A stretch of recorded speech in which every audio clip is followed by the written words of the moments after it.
Boa noite a todos os colegas, boa noite ao professor Cláudio Camperlingo. Eu me chamo Danilo Araújo Pinto, estudante do curso de Direito Noturno. Eu e meu colega Gabriel Coimbra iremos abordar o tema o contrato de seguro e os seus princípios contratuais.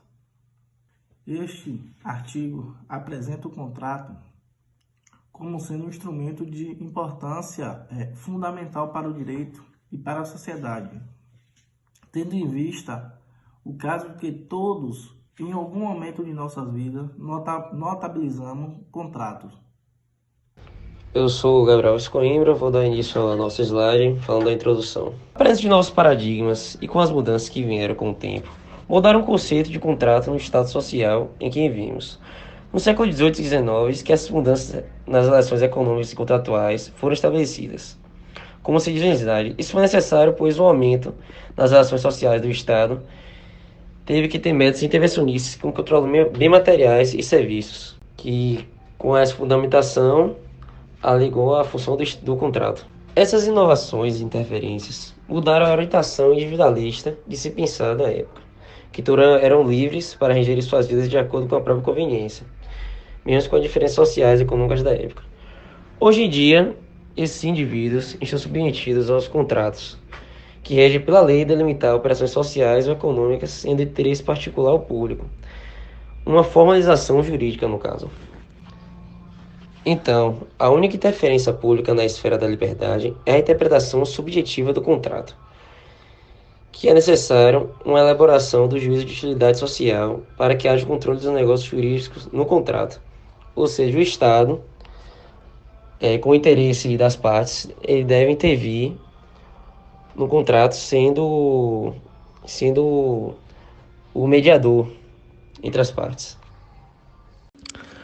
Para tratar da nova legislação pautada no princípio da função social, propôs-se realizar um breve estudo sobre a temática pertencente ao direito contratual, objetivando compreender o papel dos contratos de seguro através dos princípios contratuais, buscando tecer algumas considerações sobre o contexto em que os contratos são operacionalizados juridicamente, além de discorrer sobre a evolução e a importância deste na espécie de fato jurídico. Vamos falar agora dos contratos em geral, uma abordagem histórica e conceitual.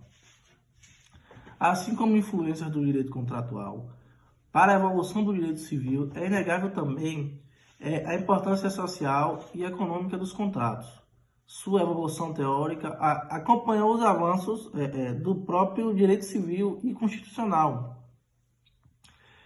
A seguir, vamos proporcionar uma concisa retrospectiva do processo evolutivo dos contratos e apresentarmos alguns conceitos relativos à sua concepção para compreendermos sua delimitação.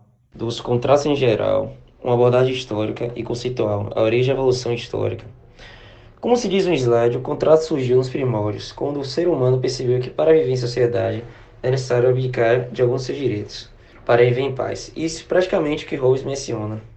Nesse sentido, o contratista Hobbes, com sua obra O Leviatã, descreve que, após o ser humano sair do seu estado de natureza, que para ele é egoísta, sendo o lobo do próprio homem, ele, através do seu contrato social, ele transfere uma parte de sua liberdade em função da organização do Estado. Ou seja, os contratos surgem como uma forma de garantir os direitos, pois cada um dos interessados em sua parte tem que transferir uma transferência mútua de direitos e deveres e obrigações. Delimitação conceitual. Como se diz no slide, a terminologia do contrato vem do latim contracto, que significa trato com. Seria um trato com alguém. O contrato é um acordo de vontade entre os dois ou mais indivíduos que visam algum interesse comum. Quem explica bem esse sentido é o jurista brasileiro Clovis Bevilacqua. O contrato é um acordo de vontade de duas ou mais pessoas com a finalidade de adquirir, resguardar, modificar ou extinguir um direito. Nesse sentido, que ele explica que o contrato é um vínculo jurídico com alguma finalidade e interesse entre as partes. Requisitos para a validação. Como se diz aí no slide, o contrato ele precisa ser validado. Para isso, os agentes devem ter um acordo de vontade, seja prescrito ou não em defesa da lei. No entanto, existem preceitos basilares, sendo eles a manifestação voluntária das partes, que seria a atuação da ordem pública, o Estado, no contrato, sendo de interesse das partes. Então, nesse processo, criam obrigações e deveres, entre eles, pela lei, que constitui um negócio jurídico bilateral. Com essa miscigenação de elementos, que seria pressuposto e requisitos, o contrato é válido. A capacidade das partes. Maria Helena Diniz nos fala que, sendo o contrato um negócio jurídico, logo pressupõe agente capaz, um agente apto a realizá-lo dentro das normas atinentes à capacidade. A capacidade que o contrato requer é a legal de agir. É óbvio que o contrato não tem qualquer validade quando estipulado por uma pessoa que não está no uso de suas faculdades mentais. Os artigos 3º e 4º do Código Civil discorrem sobre os indivíduos incapazes perante a lei. Ressalta-se que, mesmo assim, malgrado essa invalidação, o contrato é um negócio jurídico bilateral, onde a invalidade somente é pertinente se a parte adversa sabia que negociava com uma pessoa doente. Idoneidade do objeto. De acordo com Souza, o contrato tem por finalidade regular interesse das partes, logo seu objeto tem de ser lícito e possível. Esses objetos têm o conceito de uma relação habitacional. Tem-se objeto imediato, que consiste na conduta humana, e o objeto imediato, que é o bem jurídico almejado, e o objeto lícito, portanto, é o que não afronta a lei. Deve-se observar que cada um deles há de fim não estabular qualquer vício de nulidade ou anulidade do contrato. O consentimento. Sobre o elemento intrínseco contratual referente ao consentimento, Souza postula que a expressão consentimento é empregada em duas acepções distintas. O acordo de vontades e, no outro significado, o consentimento é a declaração da vontade de cada parte, isoladamente. Nesse sentido, nunca há um consentimento isolado, parte a parte, justo porque há sempre um objeto jurídico na qual as partes decidem entrar em acordo mediante a um consentimento mútuo. Dos princípios sociais do contrato. A norma jurídica subdivide-se em regras e princípios, de acordo com o referido critério. Os princípios seriam normas de um grau relativamente alto de generalidade, ao passo que as regras assistiria generalidade relativamente baixa. Para o estudo em tela, trabalhamos com as definições somente de princípios, pois coadunam com o objeto de interesse da pesquisa. Segundo a Lex, os princípios são normas que ordenam que algo seja realizado na medida do possível, dentro das possibilidades jurídicas e reais existentes. Ainda de acordo com Robert Alex, os princípios são mandatos de otimização, que estão caracterizados pelo fato de poderem ser cumpridos em diferente grau e que a medida de seu cumprimento não só depende das possibilidades reais, senão também das jurídicas. O âmbito das possibilidades jurídicas complementa e é determinado pelos princípios e regras opostas. A norma jurídica subdivide-se em regras e princípios, de acordo com o referido critério. Os princípios seriam normas de um grau relativamente alto de generalidade, ao passo que as regras assistiria generalidade relativamente baixa. Para o estudo em tela, trabalhamos com as definições somente de princípios, pois coadunam com o objetivo de interesse da pesquisa. Os princípios clássicos contratuais, temos o princípio da autonomia da verdade. Segundo Silvio Rodrigues, declara que o princípio mencionado consiste na prerrogativa conferida aos indivíduos de criarem relações na órbita do direito, desde que submetam às regras impostas pela lei e que seus fins coincidam com o interesse geral ou não o contradigam. Desse modo, qualquer pessoa capaz pode, pela manifestação de sua vontade, tendo objeto lícito, criar relações a que a lei empresta validade. Maria Helena Diniz, 2010, página 23, reforça esse pensamento ao assegurar que, além da liberdade de criação, o contrato abrange, portanto, a liberdade de contratar ou não contratar, isto é, o poder de decidir segundo os interesses, se é quando estabelecerá com outrem uma relação jurídica contratual. Vale ressaltar o exposto no artigo 421 do Código Civil e no artigo 1º, inciso 4º da Constituição Federal de 88. No princípio do consensualismo, Em regra, o simples acordo de duas partes ou mais é suficiente para validar o contrato, pois não exige, em regra, uma forma especial para a formação do vínculo contratual, embora alguns contratos, por serem solenes, tenham sua validez condicionada à observância de certas formalidades estabelecidas em lei. A maioria deles é consensual, já que o mero consentimento tem condão de criá-los, sendo suficiente para sua perfeição e validade, segundo o Diniz, 2018, página 29. No princípio da obrigatoriedade da convenção, o contrato faz lei entre as partes. Após a celebração do contrato, as partes adquirem obrigações de direito perante o objeto contratual. Desta forma, Silvio Rodrigues, 2017, destaca que consagra a ideia de que o contrato, uma vez obedecidos os requisitos legais, torna-se obrigatório entre as partes, que ele não se pode desligar senão por avença em tal sentido. Isto é, o contrato vai constituir uma espécie de lei privada entre as partes, adquirindo força vinculante à do preceito legislativo, pois vem munido de uma sanção que decorre de norma legal, representada pela possibilidade de execução patrimonial do devedor. Segundo Rodrigues, 2017, página 17. O contrato faz a lei entre as partes dessa forma.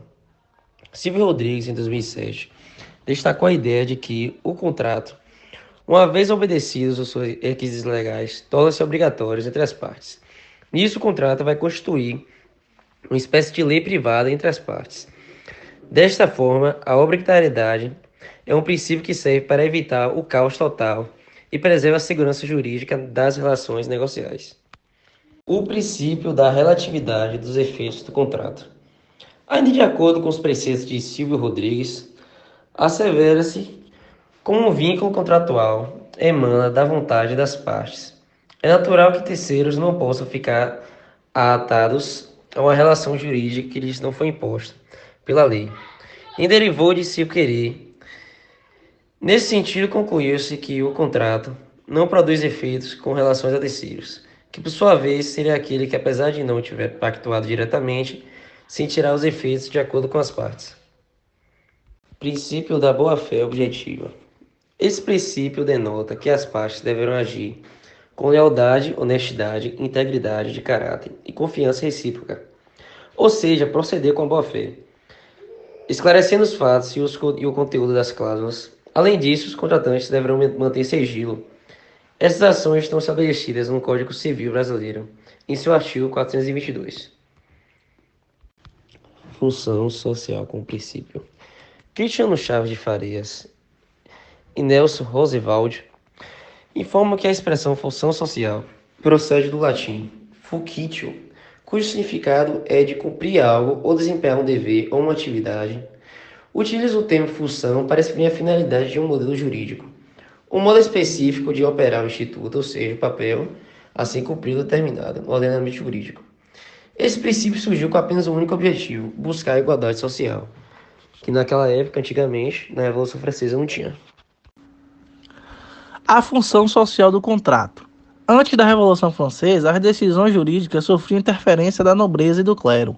Quando a burguesia assumiu o poder, passou a ter o mesmo interesse, haja vista que, se os três poderes fossem manipulados, os juízes seriam meros proclamadores da lei, e assim passaria a ter o controle das suas relações jurídicas, patrimônio privado.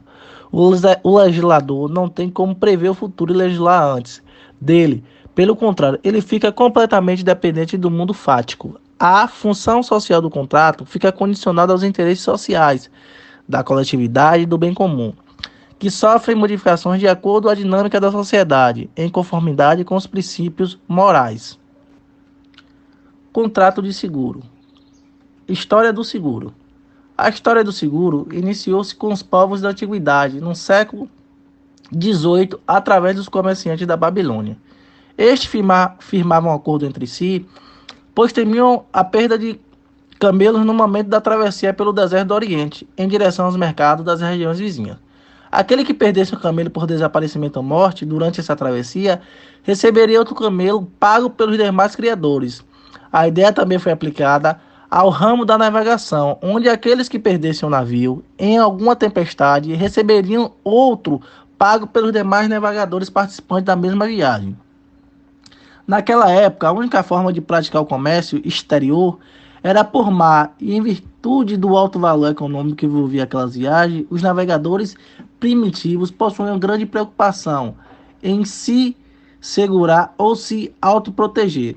No início dos tempos, os homens eram nômades e viviam em risco constante. Seguro no Brasil. Até a chegada da família real ao Brasil, nenhuma indústria podia ser instalada no país. Todos os produtos manufaturados vinham diretamente de Portugal. Com a chegada da realeza, Dom João VI promoveu a abertura dos portos, propiciando o comércio internacional com outros países. Embora registros históricos comprovem que as primeiras normas relacionadas ao contrato de seguro surgiram em 1665. A primeira sociedade de seguros foi fundada no Brasil somente em 24 de fevereiro de 1808, denominada de Companhia de Seguros Boa-Fé, com sede na Bahia, cujo objetivo maior era operar com seguro marítimo. Souza, 2007, página 5. O contrato seguro. De acordo com a Federação Nacional das Empresas de Seguros Privados e de Capitalização, o contrato seguro se refere a um contrato que tem como partes o segurador e o segurado. É uma operação que toma a forma jurídica de um contrato, em que uma das partes se obriga mediante ao recebimento de uma importância estipulada ou indenização, de acordo com o qual ocorrido no contrato, que vai estar estabelecido no contrato. Natureza jurídica do contrato seguro. O contrato de seguro é um contrato que tem como parte o segurador e o segurado. Sendo segurado, compete ao pagamento do prêmio, a indenização, ao segurador. Isso, a natureza jurídica desse contrato é um contrato bilateral oneroso, pois tanto quando o segurado como o segurador têm obrigações jurídicas nesse contrato. E aleatória de adesão, pois as condições contratadas são todas predispostas. O segurado só adere sem poder negociar suas cláusulas. A função social do contrato de seguro. A sociedade, como no Brasil, busca a valorização da dignidade do ser humano, no intuito de que possa exercer os direitos constitucionais básicos e com o objetivo de alcançar a justiça e a qualidade igualitária. Em este cenário, o contrato de seguro justamente serve para erguer isso, pois ele garante o retorno financeiro para aqueles que sofreram injustiças ou alguma tragédia. Considerações finais. Em síntese, o contrato de seguro estudado sob o critério da função social do contrato e considerado o seu caráter social, jamais poderá ser interpretado individualmente. Deverá sempre resgatar a trilogia principiológica fundamentadora deste instituto: boa-fé, objetividade, mutualidade e solidariedade. Não interpretar o contrato de seguro individualmente é fazer observar que, depois de formalizado o contrato, deixa de ser apenas do contratante, passando a refletir positiva ou negativamente diante de terceiros. A função social dos contratos, nesta perspectiva, apresenta-se como a cláusula geral, por meio do qual se permite que as circunstâncias concretas presentes em um conflito surgido numa relação contratual integre o processo de decisão judicial, servindo de sustentação para uma ponderação entre os interesses e expectativas contratuais, conforme valores reconhecidos no ordenamento jurídico brasileiro. Na medida em que esses valores, por sua vez, aparecem na jurisprudência brasileira como justificação para a ponderação de alguns interesses e expectativas em detrimento de outros, renova-se o sistema jurídico e consolidam-se linhas de entendimento que, com o passar do tempo, podem se tornar mais definidas e promover a justiça contratual sem prejuízo da segurança no tráfico econômico. Gostaria de agradecer a todos pela atenção. Gostaria de agradecer o apoio dado pelo professor Cláudio para a realização dessa atividade. Uma boa noite a todos.